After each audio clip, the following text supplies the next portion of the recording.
आज हम क्रांतिक कोण तथा अपवर्तनांक पर आधारित सवालों को हल करेंगे। तो क्रांतिक कोण और अपवर्तनांक में संबंध होता है n बराबर 1/sin। कभी कभार जैसे बोर्ड एग्जाम में पूछ लिया जाता है क्रांतिक कोण तथा अपवर्तनांक में संबंध लिखो, तो हम लिख सकते हैं n बराबर 1/sin, जहाँ n अपवर्तनांक होता है और c क्रांतिक कोण होता है। 2 नंबर में ये क्वेश्चन आता है। इसी आधार पर हम कुछ सवालों को हल करना सीखेंगे। जैसे एक सवाल दिया गया है यहाँ पर हमें, यदि किसी माध्यम का अपवर्तनांक √2 है तो उस माध्यम के लिए क्रांतिक कोण ज्ञात कीजिए।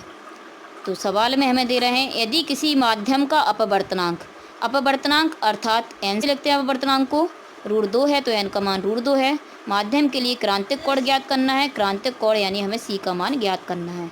तो बस हम यहाँ पर फॉर्मूला लगाएंगे अपवर्तनांक और क्रांतिक कोण के लिए। n बराबर 1/sin, n का मान √2 है, बराबर में 1/sin c।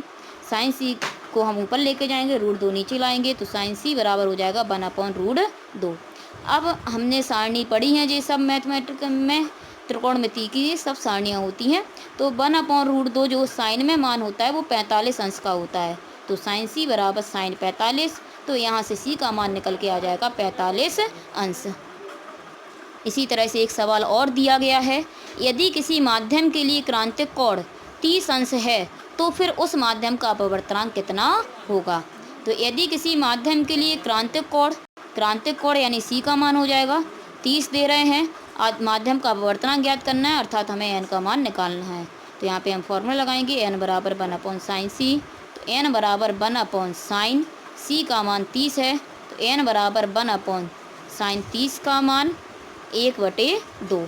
2 ऊपर चला जाएगा तो n का मान निकल के आ जाएगा 2। तो इन सवालों में n का मान भी पूछ सकते हैं या c का मान, 2 चीज़ें होती हैं n और c, n अपवर्तनांक और c क्रांतिक कोण। कोई सवाल ऐसा आ सकता है इसमें n का मान देंगे, c का पूछेंगे, या c का दिया जाएगा n का पूछेंगे, या सीधा संबंध पूछ सकते हैं, फॉर्मूला ही पूछ सकते हैं। तो उसके लिए पूछेंगे अपवर्तनांक और क्रांतिक कोण में संबंध लिखो, तो हम संबंध लिख देंगे n बराबर 1/sin c। तो इस तरह के ये सवाल जो होते हैं वो 2 नंबर के में हाई स्कूल के बोर्ड एग्जाम में आते हैं।